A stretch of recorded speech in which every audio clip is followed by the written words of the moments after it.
ज्ञानेश्वरांनी रचलेल्या ह्या ओव्यांमधून सर्व समभावाचा उद्बोध आपल्याला होतो। तर ऐकूया त्या ओव्या।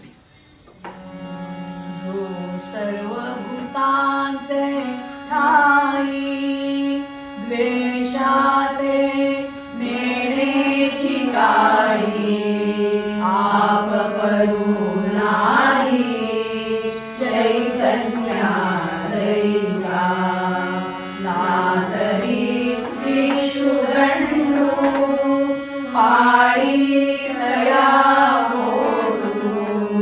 गाळी तया कडू नोहे चिका तैसा जो खांडावया धाव झाली का लावणी जयाने केली दोघा एकची सावली वृक्षुले जैसा गायीची उषारू काव्याधा विषमोनी मारू जे नेण्याची